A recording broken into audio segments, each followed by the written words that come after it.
Hello friends, नमस्कार।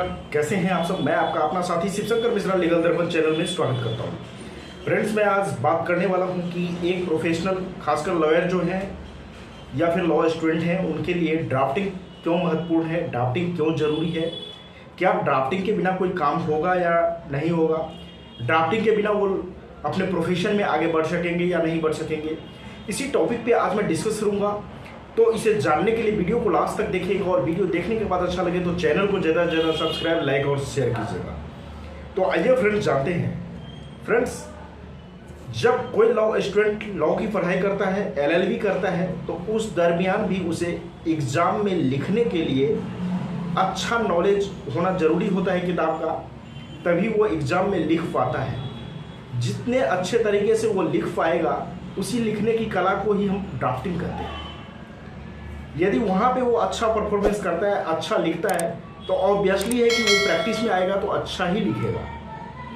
तो ये लिखने की जो कला होता है ना, चाहे वो लेटर हो, एप्लीकेशन हो, सूट हो, या फिर कोई कंप्लेंट हो, पिटीशन हो, कोई भी चीज़ हो, उस चीज़ को लिखने का जो कला है, उस कला को ही हम ड्राफ्टिंग कहते हैं। और ड्राफ्टिंग के लिए आपको शब्दों का पकड़ होना बहुत ही ज़रूरी है, वोकेबुलरी होना आपको बहुत ही ज़रूरी है, व्याकरण का नॉलेज होना ज़रूरी है, ग्रामेटिकल आपको एस्पेक्ट जो है, ग्रामर का जो नॉलेज है, वो पूरा आपको पता होना चाहिए।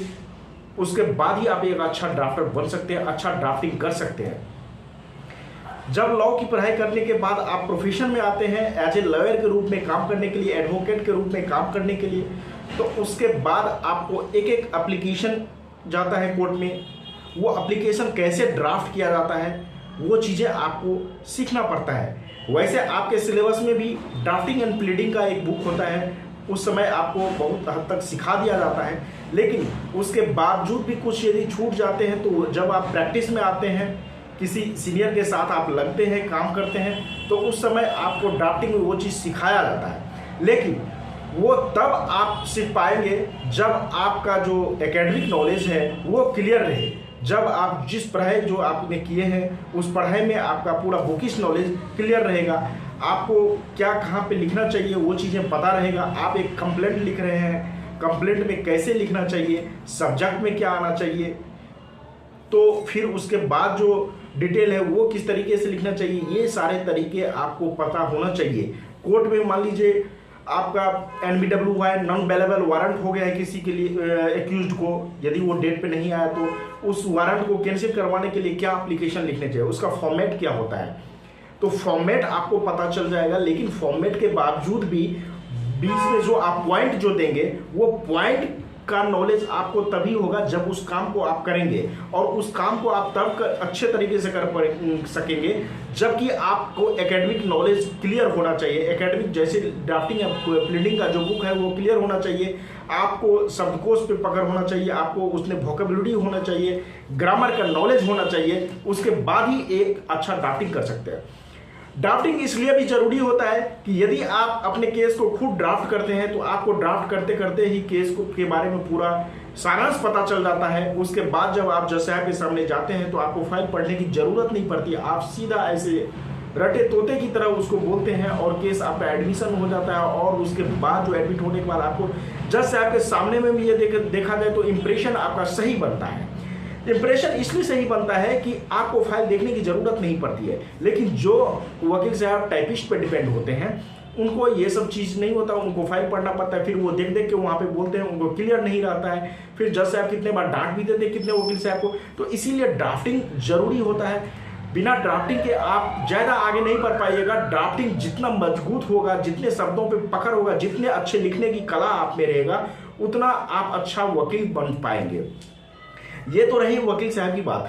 लेकिन यदि आप जहाँ पे देखा जाए कंपनी सेक्रेटरी के लिए भी आपको जो CS होते हैं उनके लिए भी ड्राफ्टिंग बहुत ही जरूरी होता है। फिर वहीं पे यदि बात हम करें चार्टर अकाउंटेंसी की, तो चार्टर अकाउंटेंट जो होते हैं उनमें प्रैक्टिकल एस्पेक्ट ज़्यादा होते हैं। प्रैक्टिकल यदि बोले तो उनको मान लीजिए किसी सॉफ्टवेयर पे, चाहे टैली पे हो या फिर बीजी पे हो या सैप पे हो या ओरेकल ERP पे हो, जिस सॉफ्टवेयर पे है उस सॉफ्टवेयर पे उनको एंट्री करना होता है, बैलेंस शीट बनाना होता है। तो उनको प्रैक्टिकल जो है, जैसे एक्सेल हुआ और जिस सॉफ्टवेयर पे वो अकाउंटिंग करते हैं उसका नॉलेज बढ़िया होना चाहिए, लेकिन साथ ही साथ जो रिपोर्ट जो है उनका सिर्फ रिपोर्ट, जो टैक्सेशन में जो रिपोर्ट जाते हैं वो रिपोर्ट सिर्फ उनका ड्राफ्टिंग होता है, बाकी वो बैलेंस शीट वगैरह तो प्रैक्टिकल एस्पेक्ट है, उनको प्रैक्टिकल ज़्यादा पढ़ाया जाता है, इसीलिए उनको प्रैक्टिकल नॉलेज होना चाहिए। लेकिन जो थ्योरेटिकल वाले हैं, जैसे कि लॉ में थ्योरी ही है, LLB की जब पढ़ाई करते हैं तो आपको थ्योरी ही रहता है, जो कंपनी सेक्रेटरी है उनमें ज़्यादातर थ्योरियाँ हैं, बहुत कम प्रैक्टिकल देखने को मिलता है, प्रैक्टिकल है लेकिन बहुत कम है।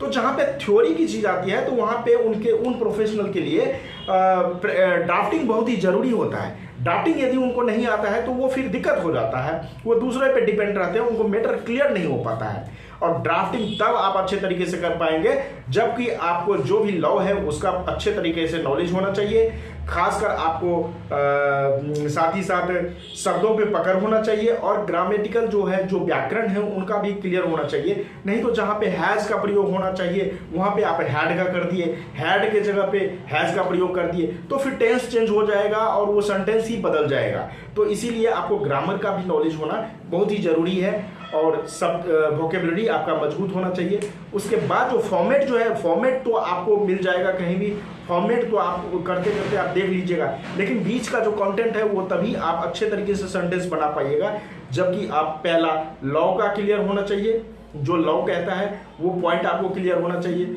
ग्रामेटिकल क्लियर होना चाहिए, ग्रामर क्लियर होना चाहिए और उसके साथ आपको जिस चीज़ के बारे में आप लिखना चाह रहे हैं उनका शब्द पता होना चाहिए, मीनिंग पता होना चाहिए, उनका इंग्लिश में यदि कर रहे हैं तो इंग्लिश मीनिंग पता होना चाहिए, हिंदी में कर रहे हैं तो हिंदी में क्या होता है वो पता होनी चाहिए, जिस शब्द में कर रहे हैं वो चीज़ें यदि क्लियर है तो आप ड्राफ्टिंग अच्छा करेंगे और ड्राफ्टिंग अच्छा करेंगे तो आप अच्छे वकील साहब बन सकते हैं, अच्छे प्रोफेशनल बन सकते हैं। और एक अच्छे प्रोफेशनल के लिए ड्राफ्टिंग इसीलिए बहुत ही जरूरी होता है। तो मुझे आशा है कि ड्राफ्टिंग क्यों जरूरी होता है प्रोफेशनल के लिए ये क्लियर हो गया होगा। फिर भी यदि ड्राफ्टिंग से रिलेटेड या किसी भी लीगल टॉपिक से रिलेटेड आप लोगों को कोई कंफ्यूजन हो तो मुझे कॉमेंट करके पूछ सकते हैं, मैं उसका जवाब देने का कोशिश करूंगा।